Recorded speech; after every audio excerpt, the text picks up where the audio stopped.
تو یہ جو لونڈے لپاڑے لڑکے ہوتے ہیں تو آوازوں پہ بھی مر رہے ہوتے ہیں، اور پھر نعت میں تو آواز خوبصورت بنائی جاتی ہے، بہت اسٹائل سے بنائی جاتی ہے۔ قرآن مجید میں اللہ تعالیٰ نے امہات المومنین کو حکم دیا کہ جب کوئی صحابہ کرام آیا کریں مسئلہ پوچھنے کے لیے تو پردے میں جواب دیں، اور لا تخضعن بالقول، اپنی آواز میں نرمی پیدا نہ کریں، حالانکہ وہ تو امت کی مائیں ہیں۔ اور آپ کہہ سکتے ہیں کہ بھئی پھر ان کو حکم کیوں دیا کہ وہ صحابہ کو مسائل سمجھائیں؟ مرد سمجھا دیتے نا مسائل صحابہ کو۔ بھئی بعض گھر کے مسائل ایسے ہیں جو امہات المومنین ہی جانتی تھیں، وہ عام صحابہ نہیں جانتے تھے، گھریلو مسائل ہوتے ہیں، تو اس لیے امی عائشہ رضی اللہ تعالی عنہا خاص طور پر ان کا علم بہت زیادہ تھا، اور نبی کی گھر کی زندگی تو انہوں نے دیکھی ہے، تو گھریلو مسائل کون بتائے گا؟ تو اس لیے صحابہ کرام سفر کر کے ان کے پاس آیا کرتے تھے، تابعین تبع تابعین ان کے پاس آیا کرتے تھے دین سیکھنے کے لیے، تابعین آیا کرتے تھے۔ تو قرآن نے پہلے کہہ دیا کہ بھئی پردے میں جواب دینا ہے، وہ مجبوری تھی حضرت عائشہ کی، کیونکہ وہ مسائل حضرت عائشہ ہی جانتی تھی، تو قرآن نے کہہ دیا کہ لا تخضعن بالقول، کہ آواز میں نرمی پیدا نہ کرے۔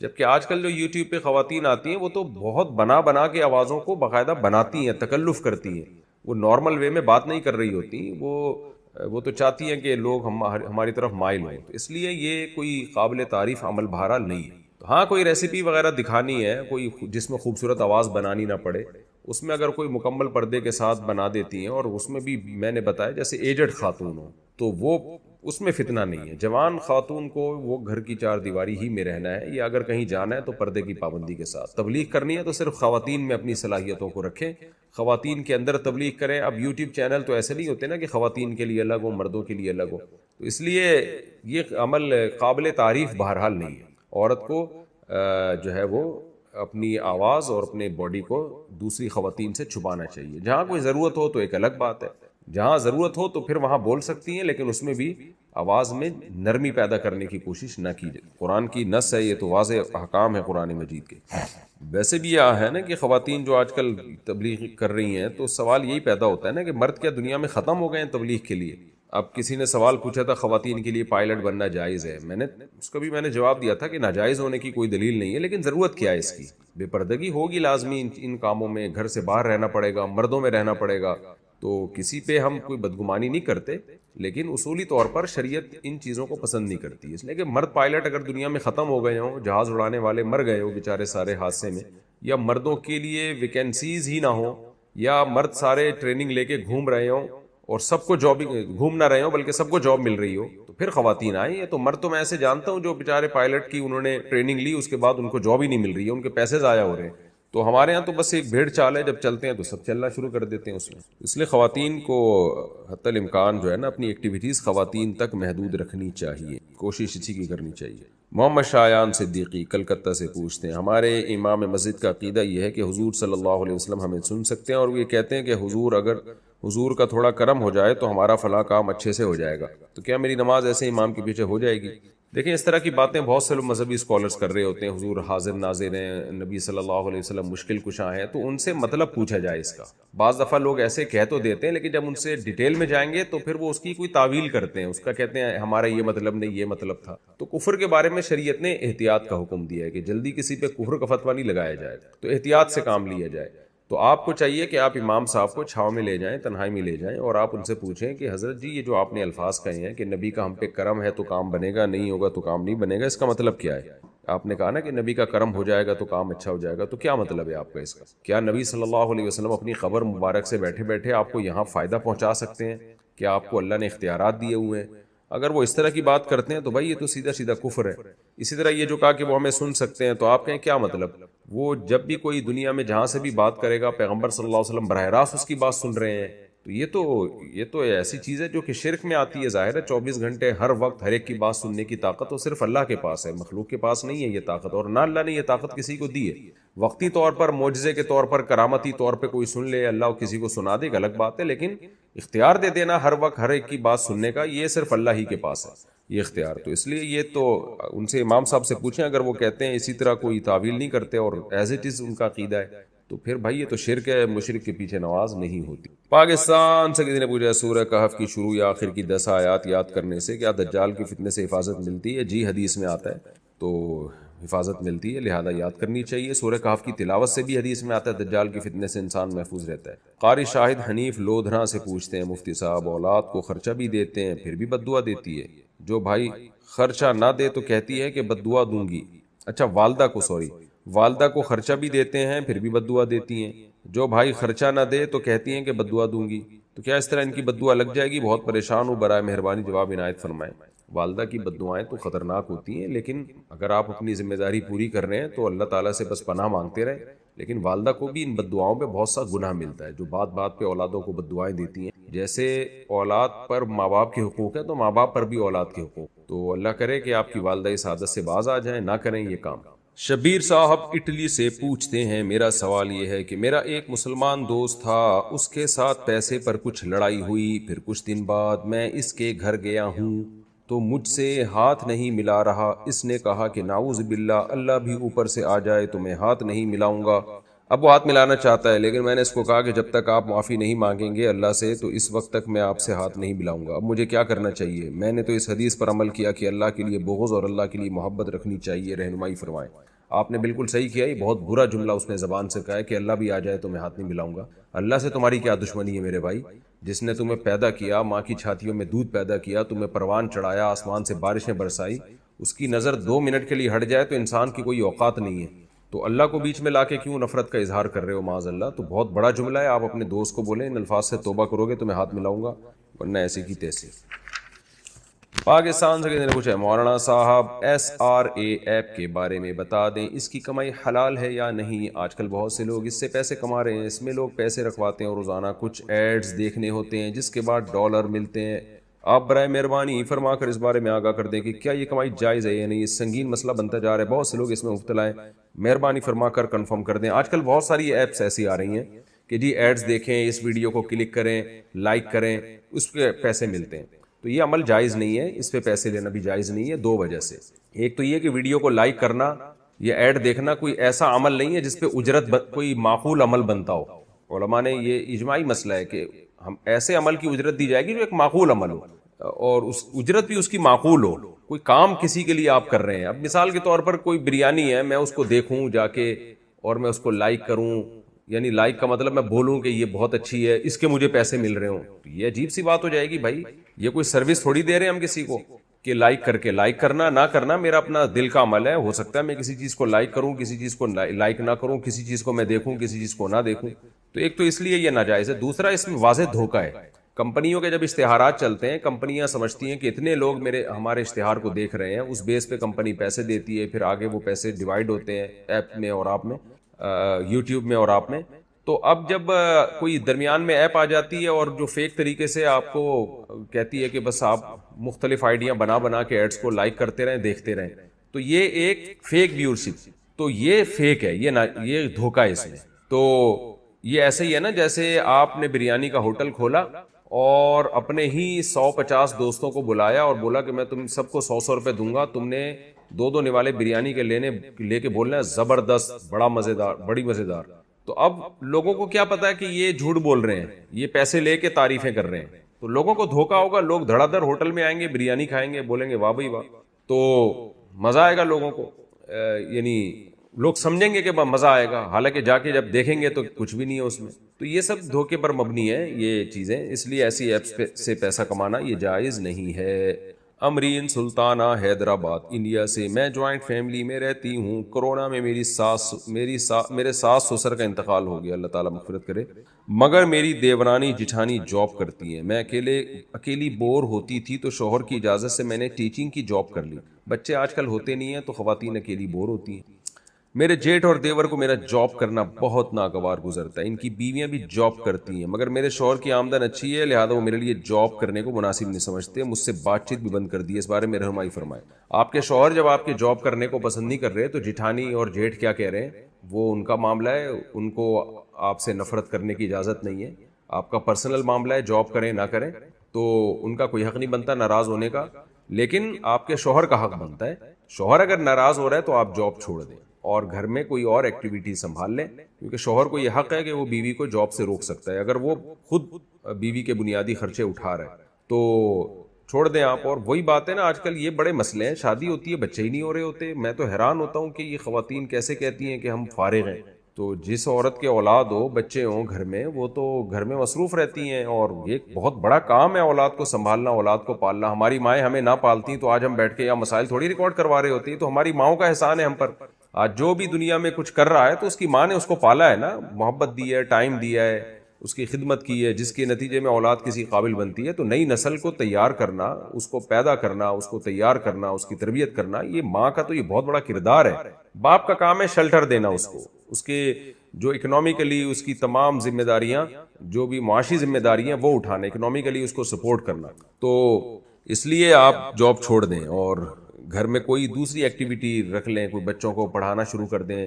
اگر آپ یعنی اولاد نہیں ہے اگر آپ کے, تو بچوں کو پڑھائیں, آپ کسی اور طرح سے ٹائم کو اپنے پاس کریں, یا کوئی ایسے کمائی کا ذریعہ بنائیں جو گھر میں بیٹھے بیٹھے کمائی ہو. جس میں موسیٰ زیب کراچی سے: مفتی صاحب میں پیدائشی نابینا ہوں اور اس وجہ سے میں نماز پڑھنے کے لیے مسجد نہیں جا پاتا. مسئلہ یہ ہوتا ہے کہ مجھے مسجد تک لے جانے کے لیے کسی کا سہارا نہیں ملتا اور خود میں جا بھی نہیں سکتا کیونکہ راستے میں کسی چیز سے ٹکرانے کا یا پھر کہیں گر جانے کا خطرہ ہوتا ہے. تو کیا ایسی صورت میں میں گھر میں نماز پڑھ سکتا ہوں یا نہیں, یا ہر صورت میں جماعت سے نماز پڑھنی ہوگی؟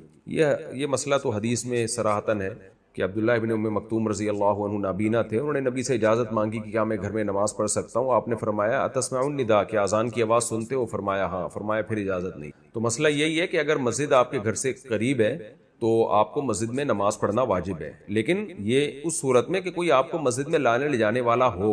اگر لانے جانے والا نہیں ہے تو پھر ظاہر ہے پھر تو ایکسیڈنٹ کا بھی خطرہ ہے, گرنے کا بھی خطرہ ہے, پھر آپ پر لازم نہیں ہے, پھر آپ گھر میں نماز پڑھ سکتے ہیں.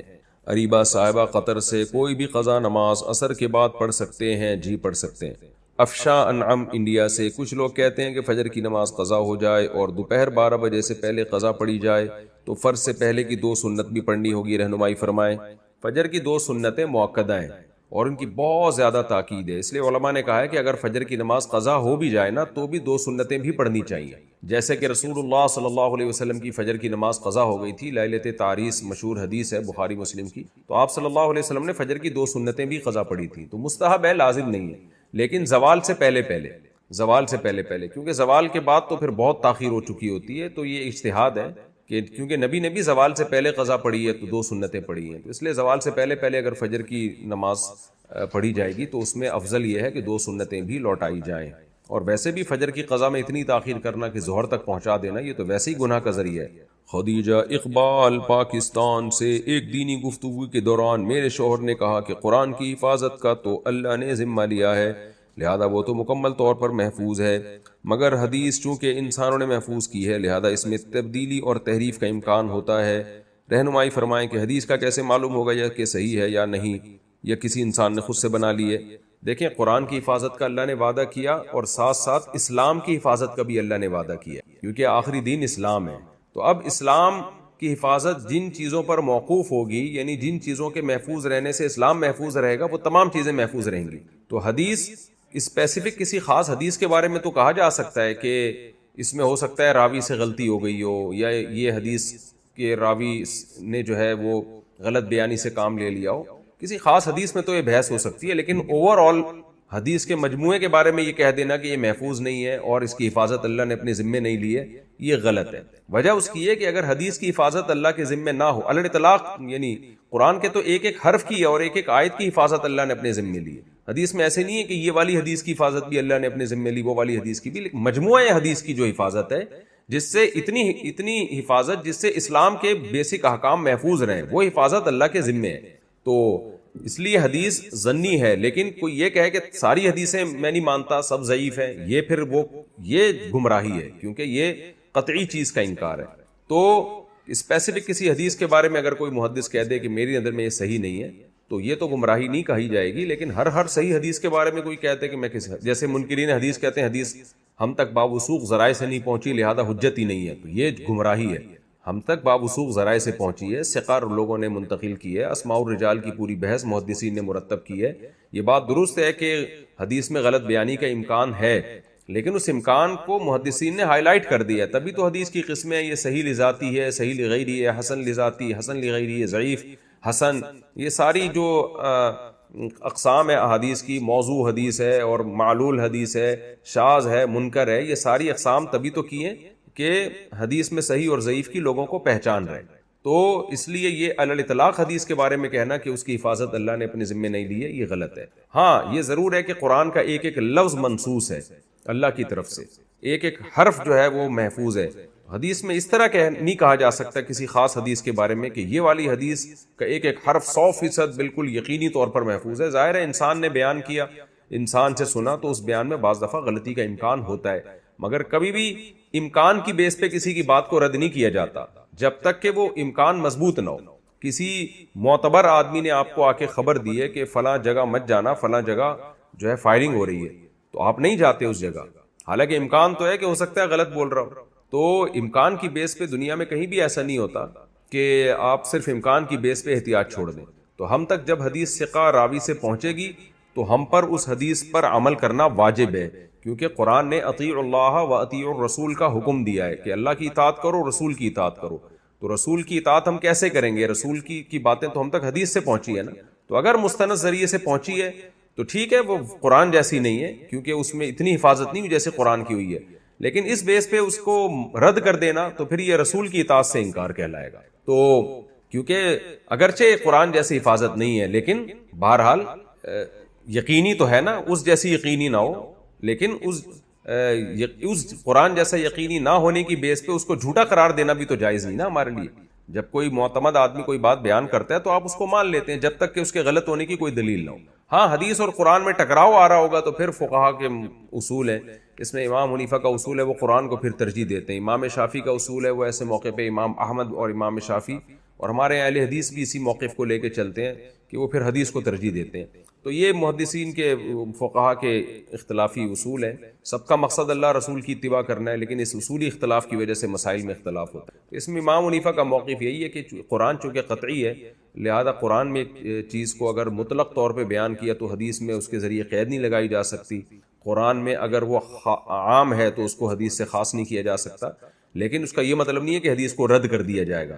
تو جہاں حدیث قرآن کے اگینسٹ نہیں ہے تو پھر تو وہ بھی اسی طرح حجت ہے، یعنی اس پہ عمل کیا جائے گا. اور کہیں قرآن کے خلاف ہے تو اس میں پھر رد نہیں کرتے، پھر اس میں تعویل کی جاتی ہے، اس کا ایسا مفہوم بیان کیا جاتا ہے کہ وہ قرآن کے موافق ہو جائے. اچھا بھائی، شاداب خان دہلی سے، میرے 2 بچے ہیں، ایک لڑکا 5 سال کا، ایک لڑکی 25 دن کی. کیا ہم 1 سال کے اندر تیسرے بچے کی پلاننگ کر سکتے ہیں یا نہیں؟ میری بیوی تو اور بچوں سے منع کر رہی ہے، برائے مہربانی رہنمائی فرمائے. مجھے دوسرے بچے کی طرح تیسرا بچہ بھی 5 سال کا، تیسرے بچے میں بھی کیا 5 سال کا فرق نہ چاہیے؟ نہیں، یہ تو اتنا وقفہ تو نہ صحت کے لیے ضروری ہے اور نہ ہی اسلام نے اس کی کوئی ترغیب دی ہے. نبی صلی اللہ علیہ وسلم کی صحیح حدیث ہے، تزوجوا الودود الولود، ایسی عورت سے نکاح کرو جو تمہیں کثرت سے اولاد دے اور تم سے محبت کرے، کیونکہ جو زیادہ محبت کرتی ہے پھر اولاد بھی وہی دے رہی ہوتی ہے، عام طور پہ گھر بسانا چاہتی ہے.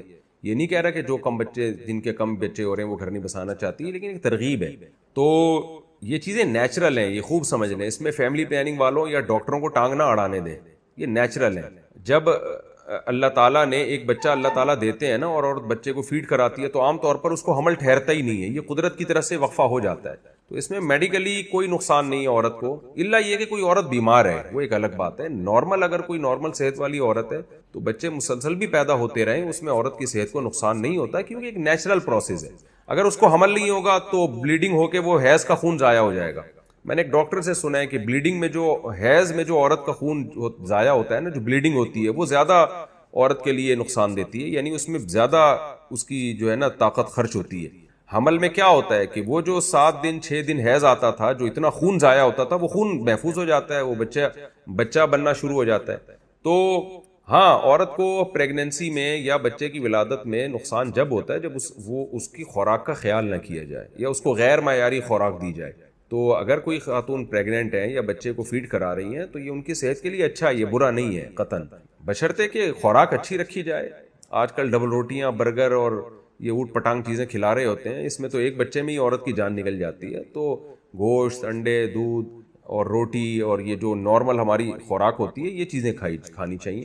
تو باقی اس سے کوئی نقصان نہیں ہوتا، یہ ذہن میں رکھیں. ہماری دادیاں، نانیاں 13 سال کی عمر میں ان کی شادیاں ہوئی تھیں اور ان کو وہ تو جانتے بھی نہیں تھے یہ وقفہ کیا ہوتا ہے. میری دادی بھی 85-90 سال کی عمر میں فوت ہوئی ہیں, اور نانی بھی ہماری, اور بھی ہم نے اپنی نانی کی بہنیں, دادیوں کی بہنوں کو بھی دیکھا, وہ تو جانتے ہی نہیں تھے. اور آج خواتین وقفہ کر رہی ہیں تو آپ دیکھ لیں 20 قسم کی بیماریوں میں موٹاپا بھی آ رہا ہے, اور بریسٹ کینسر اور فلانا کینسر اور ڈمکانا کینسر. 40-50 سال کے بعد حال تو دیکھیں کیا ہوتا ہے.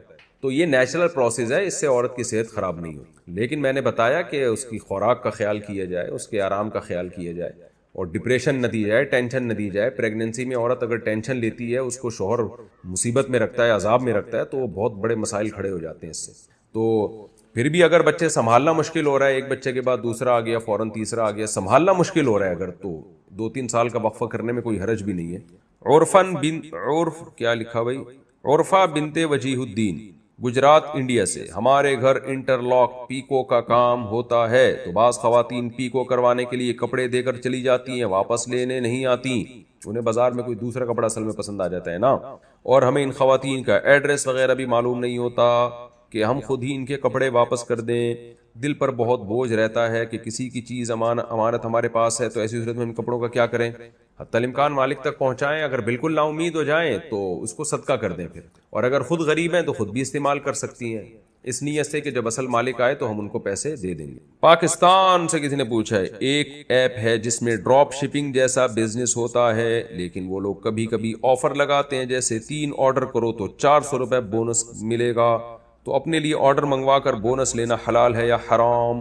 دیکھیں, ڈراپ شپنگ میں کئی بار یہ بات بتائی ہے, یا تو آپ کمپنی کی طرف سے کمیشن ایجنٹ بن کے آپ کسی کی چیز بکوائیں. آپ کسٹمر کو بتائیں کہ یہ میری چیز نہیں ہے, میں کمپنی سے تمہیں خریدوا کے دے دوں گا اور یہ میرا کمیشن ہوگا. اور اگر اپنی چیز بیچنی ہے تو اپنے یا اپنے کسی نمائندے کے قبضے میں لے کے آگے بیچیں. اور اگر قبضے میں نہیں لینا چاہتے پہلے بیچیں نہیں, بلکہ بیچنے کا وعدہ کر لیں کہ بھئی میں تمہیں یہ چیز فیوچر میں بیچوں گا, میں اتنے کی دوں گا, تمہیں لینی ہے تو بتاؤ. پھر اس کے بعد آپ کمپنی سے خریدیں, قبضے میں آ جائے آپ کے یا آپ کے کسی نمائندے میں, پھر کسٹمر کو دوبارہ آفر کریں. اب بتاؤ, اپنے وعدے پر قائم ہو, خریدنا چاہتے ہو تو وہ خریدنا چاہے گا تو لے لے گا, نہیں چاہے گا تو واپس کر دے گا. تو ڈراپ شپنگ کا کام اس طرح سے جائز ہے. باقی یہ کہ 3 آرڈر پہ اتنا, تو وہ اگر کمیشن ایجنٹ بن کے آپ لے رہے ہیں کوئی چیز, تو وہ ہوتا ہے کہ 3 اگر آرڈر دیے تو اتنا انعام ملے گا, تو یہ انعام جائز ہے, اس میں کوئی حرج نہیں ہے. طیبہ راؤ کراچی سے, کیا آرٹیفیشل جیولری پہن کے نماز ہو سکتی ہے؟ کیا گولڈ یا آرٹیفیشل جیولری پہن کر نماز پڑھی جائے تو قبول ہوتی ہے؟ خواتین کے لیے ہر طرح کی جیولری جائز ہے, پہن کے نماز پڑھ سکتی ہیں. حبیب الرحمان اتر پردیش سے, مسئلہ یہ ہے کہ جیسے صحرا باندھنا گندی رسم ہے, پینٹ شرٹ وغیرہ یہ سب کرنا اور پہننا ناجائز اور حرام تو ہے یا نہیں؟ پینٹ شرٹ کے بارے میں 20 دفعہ مسئلہ بتا چکا ہوں. بہتر ہے اپنے قومی لباس کو پروموٹ کریں, لیکن کوئی پینٹ شرٹ پہن لے تو بھی جائز ہے. افضل یہی ہے کہ آپ اپنا لباس پہنیں جو آپ کے ملک کا کلچر ہے, شلوار قمیض ہے. مسلمان قوم ہمیشہ سے ڈھیلے ڈھالے کپڑے پہنتی آئی ہے, اس میں سطر بھی زیادہ ہے. تو باقی صحرا باندھنا ایک عجیب سی رسم ہے. دولہا کو نظر تو آ نہیں رہا ہوتا, اب تو میرا خیال ہے لوگوں نے چھوڑ دیا, لوگوں میں اتنا شعور پیدا ہو گیا. بچپن میں دولہے ہمیں نظر آتے تھے, آگے صحرا ہوتا تھا, بندے کو نظر, دلہن کی طرح اس کو بھی 2 آدمی لے جا رہے ہوتے تھے پکڑ کے. اب تو دلہن کو نہیں کوئی لے کے جاتا, وہ اکثر خود ہی پہنچ جاتی ہے پہلے, یعنی سوری لے کے جاتے ہیں لوگ اس کو.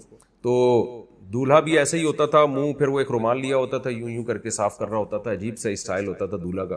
تو شکر ہے یہ اس مصیبت سے ہماری جان چھوٹ گئی ہے. آپ کہہ رہے ہیں کہ ابھی بھی صحرا باندھتے ہیں, میں نے تو آج کل نہیں دیکھا لوگوں دولہا کو صحرا باندھتے ہیں. باہر اگر باندھ رہے ہیں تو بری بات ہے یار, نہیں باندھو. حرام ناجائز نہیں ہے, ایک نامناسب رسم کہیں گے ہم اس کو.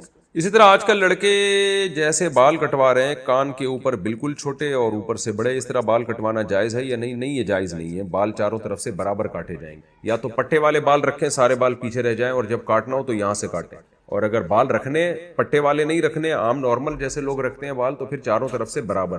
تو اس میں کہیں سے بالکل چھوٹے کر دینا, کہیں سے بڑے کر دینا, یہ تغییر خلق اللہ میں آتا ہے. یہ شکل خراب کرنے کے زمرے میں آتا ہے, بگاڑنے کے زمرے میں آتا ہے. نبی صلی اللہ علیہ وسلم نے کہیں سے سر مونڈنا, کہیں سے بال رکھنے سے منع کیا ہے. تو ظاہر ہے جب آپ سر مونڈیں گے تو تھوڑی دن میں وہ تھوڑے سے بڑے تو ہو ہی جائیں گے نا, 2-4 دن میں. تو وہ جو ڈس بیلنس ہو رہا ہے نا, اصل چیز یہ ہے, بیلنس جو بالوں کا آؤٹ ہو رہا ہے نا, اصل چیز یہ ہے جس کی حدیث میں ممانعت ہے.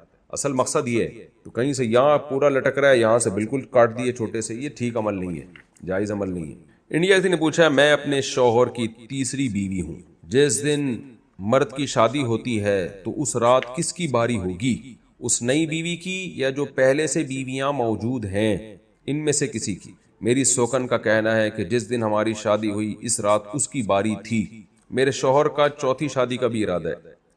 اللہ آپ کے شوہر کے حوصلے کو داد دے بھائی, ہمیں پتہ ہے نا. خیر, تو بتائیے جس دن وہ شادی کریں گے اس دن پہلے سے موجود بیویوں میں سے کسی کی باری ہوگی یا نئی بیوی کی؟ میں چاہتی ہوں بھائی کسی کے ساتھ بھی زیادتی نہ ہو. ماشاءاللہ آپ کی سوچ بہت اچھی ہے, اللہ سب کو آپ جیسی بیویاں عطا فرمائے, اتنی نیک, جو یہ چاہ رہی ہیں کہ دوسروں کے ساتھ بھی زیادتی نہ ہو.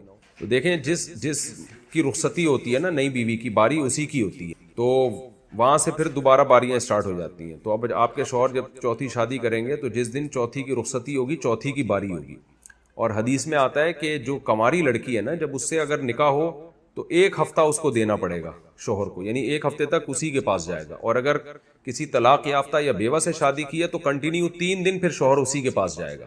تو جب بھی مرد دوسری یا تیسری شادی کرتا ہے تو اگر کسی کنواری سے کی ہے شادی تو 1 ہفتہ اس کے پاس گزارا جائے گا. حدیث سے یہ بات ثابت ہے. اور اگر طلاق یافتہ یا بیوہ سے شادی کی ہے تو پھر 3 دن کنٹینیو اسی کے پاس. اب جو 1 ہفتہ اضافی مرد نئی بیوی کے پاس چلا گیا تو پھر یہ جو اضافی مرد نے 6 دن نئی بیوی کو دے دیے, دن تو اس کو 1 ہی تھا نا, اضافی 6 دن دے دیے, تو کیا یہ اضافی 6 دن پھر باقی دونوں یا تینوں بیویوں میں ڈیوائیڈ ہوں گے؟ تو احناف کے ہاں ڈیوائیڈ ہوں گے, باقی تینوں ائمہ کے ہاں ڈیوائیڈ نہیں ہوں گے. تینوں ائمہ کہتے ہیں بھائی حدیث میں تو آتا ہے کہ جب نئی بیوی آئے گی تو 1 ہفتہ اس کو دینا پڑے گا, تو 1 ہفتہ اس کا حق ہے, وہ کسی میں ڈیوائیڈ نہیں ہوگا. یعنی 1 ہفتے کے بعد پھر نئے سرے سے باریاں شروع ہوں گی. تو یا اور طلاق یافتہ کو 3 دن دینے کے بعد نئے سرے سے باریاں شروع ہوں گی. جبکہ امام حنیفہ کی رائے اور صاحبین جو ہے ان کی رائے یہ ہے کہ حدیث میں یہ تو ہے کہ اس کو 1 ہفتہ دیا جائے گا, یہ تو نہیں ہے نا کہ وہ 1 ہفتہ اس کا اضافی حق ہے اور وہ ہفتہ باقی لوگوں میں باقی عورتوں میں ڈیوائیڈ نہیں کیا جائے گا. وہ کہتے ہیں قرآن سے ثابت ہے کہ ان خفتم اللہ تعدلوا فواحدۃ, عدل کرنا پڑے گا. تو عدل میں نئی اور پرانی بیوی میں کوئی قرآن نے فرق نہیں بیان کیا. تو احناف کا اصول ہے کہ قرآن کو ہمیشہ حدیث پہ ترجیح دیتے ہیں اور حدیث میں ایسی تعویل کرتے ہیں کہ وہ قرآن کے مطابق ہو جائے. تو احناف کا یہ موقف ہے حنفیہ کا کہ قرآن نے کوئی فرق نہیں کیا ہے نئی اور پرانی بیوی میں, تو 1 ہفتہ نئی بیوی کو دیا تو جائے گا, لیکن اس میں 1 دن تو اس کا اپنا ہوگا, اضافی 6 دن گریوی کے ہیں, تو وہ 6 دن جو ہے وہ باقیوں میں پھر اضافی ڈیوائیڈ کرنے پڑیں گے. یعنی وہ ان باقیوں کو وہ ٹائم دینا پڑے گا, یعنی رات گزارنی پڑے گی تاکہ برابری ہو جائے, نئی اور پرانی میں برابری ہو جائے. تو اس لیے ہم اسی پہ فتویٰ دیتے ہیں. بر صغیر میں چونکہ فقہ حنفی کو فالو کیا جاتا ہے اور دلیل بھی بڑی مضبوط ہے قرآن کی آیت کے مطابق, تو اس لیے جب بھی مرد کی کوئی نئی شادی ہو, کنواری ہے, تو 1 ہفتہ اس کے پاس اضافی گزارے, اور طلاق یافتہ ہے تو 3 دن گزارے, لیکن وہ 1 ہفتہ پھر اس کو قضا یعنی بعد میں نہیں ملے گا. اس کو جو 6 دن اضافی دیا نا وہ پھر اس کی باریوں میں سے مائنس کیے جائیں گے. سمیع اللہ صاحب ایبٹ آباد سے پوچھتے ہیں, دوران سفر ہم جب قصر نماز پڑھ رہے ہوتے ہیں تو اگر ہم مسجد میں باجماعت نماز پڑھنا چاہیں تو قصر پڑھیں گے یا امام کے پیچھے پوری پڑھیں گے؟ بھائی اگر مسجد میں باجماعت نماز آپ پڑھ رہے ہیں اور امام مقیم ہے تو پھر پوری ہی نماز پڑھیں گے اس کے پیچھے, بے شک آپ اتحیات میں شامل ہوئے امام کے ساتھ. بیرون ملک سے کسی نے پوچھا ہے آپ کے بیانات سن کر دیندار لڑکی بیانات سن کے کہ دیندار لڑکی کو ترجیح دو, دیندار سے شادی کرو, مگر آپ نے جو بتایا ہے وہ تو سارا الٹا ہو گیا, گھر کا سارا بیڑا غرق کر دیا. ہائے ہائے, ہم دیندار گھرانے سے بہویں لے کر آئے ہیں کہ ہماری اگلی نسل دیندار ہو, مگر وہ تو ہم سے بھی 2 قدم آگے ہیں. ہم بھلے دین نہیں پڑے ہوئے ہیں مگر ہم بہنوں کو تو لگتا ہے کہ ہم کو زیادہ اچھے سے معلوم ہے کہ گھر میں کیسے رہنا چاہیے. یعنی خاتون پوچھ رہی ہیں اصل میں اپنی بھابھی کے بارے میں, بھابھیوں کے بارے میں. نہ بہویں نماز پڑھتی ہیں, نہ روزہ رکھتی ہیں, دیر سے سو کر اٹھتی ہیں, دین کی بات کرو تو بڑے بڑے لیکچر دیں گی, مگر ہم بے شک کو ایجوکیشن میں پڑھے ہیں, مگر ہم کو تو ایسا لگتا ہے کہ ہم ان سے بہت بہتر ہیں. اگر ان کو کچھ کہو تو ہر وقت سر میں درد کا کہتی رہتی ہیں, پتہ نہیں کہ کس بات کی ٹینشن رہتی ہے ان کو. دیکھیں جب آپ کو پتہ نہیں ہے تو مجھے کہاں سے پتہ ہوگا نا, میں بھی تو مجھے کیا پتہ بیچاری ہوں کہ کس بات کی. اب آپ ہی بتائیے کہ دین کو ترجیح دیں یا عام گھریلو لڑکیاں ہی ٹھیک ہیں؟ ترجیح دین کو دیں, لیکن پورا دین دیکھنا چاہیے نا. تو ترجیح تو حدیث میں آتا ہے دین کو ترجیح دو. اب یہ اگر نماز بھی نہیں پڑھتی اور روزہ بھی نہیں رکھتی اور سارا دن پڑی رہتی ہیں تو یہ دیندار کہاں سے ہو گئی؟ یہ پتہ نہیں آپ نے دین کو کون سے دین کو ترجیح دی ہے. خالی دوپٹہ دیکھا ہے ان کا, یہ برقعے میں دیکھ لیا تھا کسی دن. تو دین کا مطلب ہے کہ ان کے گھر میں رہن سہن دیکھیں, ان کے اخلاق دیکھیں, ان کی نماز روزہ دیکھیں, اور نماز روزے کے ساتھ ساتھ اخلاق بھی تو دیکھیں نا. تو یہ سب چیزیں دیکھ کے شادی کرنی چاہیے. ویسے بھی آج کل آپ کو پتہ ہے کہ بھابیاں نہ درانیوں کو پسند دیورانیوں کو پسند کرتی ہیں, نہ دیورانیاں بھابیوں کو. تو خواتین کو تو الگ ہی رہنا چاہیے. بہنوں کو بھابیوں کے ساتھ یا جٹھانیوں کے ساتھ رہنا یہ بڑا خطرناک معاملہ ہوتا ہے. تو یہ میری سمجھ سے بالاتر ہے کہ جب نماز بھی نہیں پڑھتی ہیں نہ روزہ بھی نہیں رکھتی ہیں تو پھر دیندار کیسی ہیں؟ وہ آپ خود کہہ رہی ہیں نہ نماز پڑھتی ہیں نہ روزہ رکھتی ہیں، پھر بھی دینداروں میں ہم نے شادی، تو آپ نے شادی دینداروں میں کی نہیں ہے۔ اگر واقعی یہ ایسی ہیں بھابیاں اور بہویں جیسی آپ بیان کر رہی ہیں، سچی مچی میں ایسی ہی ہیں، تو پھر یہ دیندار ہے نہیں نا، آپ نے شادی غلط جگہ کی ہے پھر، اور اس پہ بھی غور کرنا چاہیے کہ ایسی ہیں بھی یا نہیں ہیں۔ آپ کہہ رہی ہیں تو ہوں گی ایسی۔ عبد الناظم آگرہ سے، کیا بچے کا نام صرف محمد رکھ سکتے ہیں؟ جی ہاں، بہت پیارا نام ہے صرف محمد، میرے بیٹے کا نام صرف محمد ہی ہے، تو محمد ابن طارق نام رکھا ہے میں نے اس کا، تو صرف محمد نام بہت اچھا نام ہے، کوئی حرج نہیں۔ امام بخاری کا نام تھا محمد ابن اسماعیل، صرف محمد نام تھا امام بخاری کا۔ عبد الناظم آگرہ سے، کیا یہ ہو گیا؟ سعود صاحب سعودی عرب سے پوچھتے ہیں، میرا تعلق انڈیا سے ہے، میں سعودی عرب میں ورکر ہوں، میرے گھر سے مسجد میرے گھر سے اتنی دور ہے کہ اگر بغیر اسپیکر کے اذان ہو تو ہمارے تک آواز نہ آئے، میں روم میں ہی نماز پڑھتا ہوں، اس بات کا بھی خطرہ ہے کہ باس بلائے تو ایسا نہ ہو کہ ہم موجود نہ ہوں، جمعے کی نماز مسجد میں جا کے پڑھ لیتا ہوں، بتائیے ایسا کرنا صحیح ہے؟ اگر آپ کے محلے میں مسجد نہیں ہے اور اذان کی آواز بھی نہیں آتی دور تک، یعنی اتنی دور مسجد ہے کہ اگر بغیر اسپیکر کے اذان دے تو آواز بھی نہیں آئے گی اور دور ہے، تو پھر گھر میں نماز پڑھنا جائز ہے، لیکن بہتر نہیں ہے، بہتر یہی ہے کہ مسجد میں جائیں، اور اس طرح اکیلے پڑھتے رہیں گے نماز کتنی بری بات ہے، جماعت سے محروم ہو رہے ہیں، تو آپ کوشش کریں وہیں ایک مسجد بنوا دیں چھوٹی موٹی کوئی، اور یہ بھی نہیں ہو سکتا تو کم از کم 2-4 افراد مل کے جماعت سے نماز پڑھ لیں، بالکل پابندی سے فرض نماز جماعت سے چھوڑنا یہ تو بہت ہی بری حرکت ہے۔ اچھا بھائی، بلال صاحب کراچی سے پوچھتے ہیں، کیا عمرے کا طواف اور سعی یا نفلی طواف بغیر شرعی عذر کے یا تھکنے کی وجہ سے الیکٹرک کار پہ کرنا جائز ہے؟ جی جائز ہے، لیکن بہتر یہی ہے کہ آپ پیدل طواف کریں، لیکن الیکٹرک کار پہ بھی جائز ہے۔ یو کے سے کسی نے پوچھا، کیا مطلقہ عورت کو دوبارہ شادی کرنے کے لیے ولی کی اجازت ضروری ہوگی؟ تینوں ائمہ کے نزدیک تو ولی کی اجازت ضروری ہے، امام ابو حنیفہ کے نزدیک ولی کی اجازت ضروری نہیں ہے عورت کے لیے، اور وہ جو حدیث ہے جس میں آتا ہے کہ لا نکاح الا بولی، اس طرح کی جتنی احادیث ہیں جن میں آتا ہے کہ ولی کی اجازت کے بغیر نکاح نہیں ہوتا، تو امام حنیفہ کا چونکہ موقف یہ ہے کہ وہ ہمیشہ قرآن کو حدیث پہ ترجیح دیتے ہیں اور حدیث میں ایسی تعویل کرتے ہیں کہ قرآن کے مطابق ہو جائے، تو اس لیے حنفیہ نے جو اس حدیث کی تعویل کی ہے وہ یہ ہے کہ جب عورت بغیر یعنی غیر کفو میں نکاح کرے، اپنے جوڑ میں نکاح نہ کرے، جوڑ سے کم میں نکاح کرے گی تو پھر نکاح بغیر ولی کے نہیں ہوگا۔ وجہ اس کی ہے کہ قرآن نے نکاح کی نسبت ڈائریکٹ عورت کی طرف کی ہے، حتی تنکح زوجا غیرہ، قرآن کہتا ہے اگر عورت 3 طلاقوں کے بعد کہیں نکاح نہیں کر لیتی تو وہ پہلے شوہر کے پاس نہیں جا سکتی، تو وہاں قرآن نے عورت کی طرف نسبت کی ہے، نکاح نہیں کر لیتی، تو اس سے پتہ چلتا ہے خود بھی کر سکتی ہے۔ اس طرح بخاری کی حدیث ہے، نبی کی خدمت میں خاتون آئیں، عرض کیا یا رسول اللہ میں آپ سے نکاح کرنا چاہتی ہوں، صحیح بخاری کی حدیث ہے، آپ نے نہیں نکاح کیا، لیکن کسی اور صحابی نے پیشکش کی تو آپ نے ان صحابیہ کا نکاح ان صحابی سے کرا دیا، وہاں بھی آپ نے یہ ان خاتون سے نہیں پوچھا کہ تمہارے ولی یعنی تمہارے باپ اور بھائی راضی ہیں یا نہیں، تو اس سے پتہ چلتا ہے کہ ولی کی اجازت کے بغیر بھی نکاح ہو جاتا ہے بشرطے کہ ہم پلہ میں ہو، لیکن بہرحال یہ قابل تعریف عمل نہیں ہے، تینوں ائمہ کے نزدیک یہ جائز نہیں ہے، تو اس لیے یہ جو ہے اس کی حوصلہ افزائی نہیں کی جائے گی، جہاں ضرورت ہو تو وہاں تو ٹھیک ہے، لیکن نارملی عورت کو یہ عمل کرنا نہیں چاہیے کہ ولی کی اجازت کے بغیر نکاح کرے وہ۔